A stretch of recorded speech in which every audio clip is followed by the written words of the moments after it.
On October 23, 1995, the rock band Def Leppard did something that seemed impossible. They played 3 live concerts on 3 different continents in a single day. This was not just a publicity stunt, it was a test of endurance, logistics, and raw musical will. The plan was audacious, bordering on insane. Tanger, Morocco, London, England, Vancouver, Canada, all within 24 hours.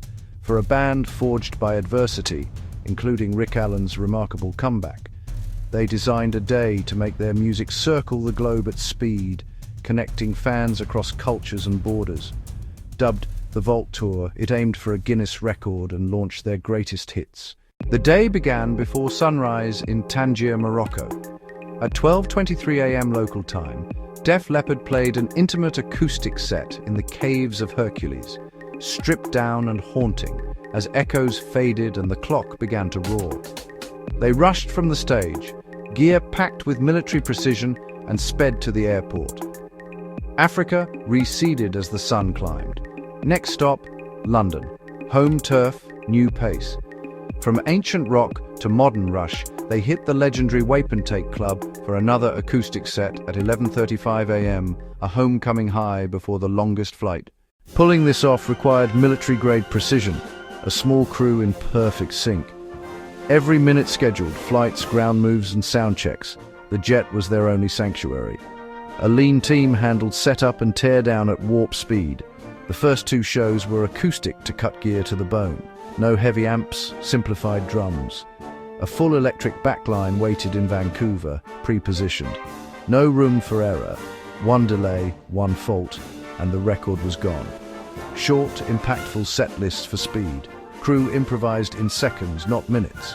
Airport passages ran like a diplomatic mission. Every second saved mattered. For Def Leppard, the day became a surreal blur of adrenaline and exhaustion. Crowds lifted them. Planes drained them. Joe said, "You run on adrenaline. The crowd gives you that lift." 40 minutes of forgetting the fatigue, then back to the grind.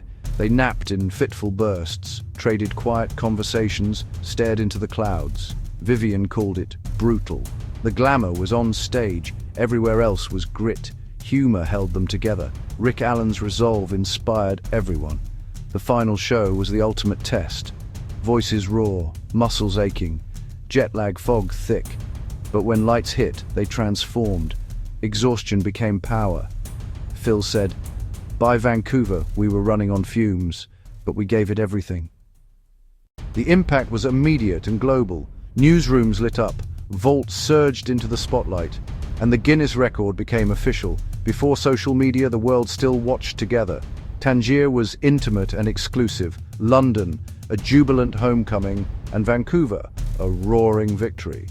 In a shifting 90s landscape, they reaffirmed their place by physically reconnecting with a global fan base.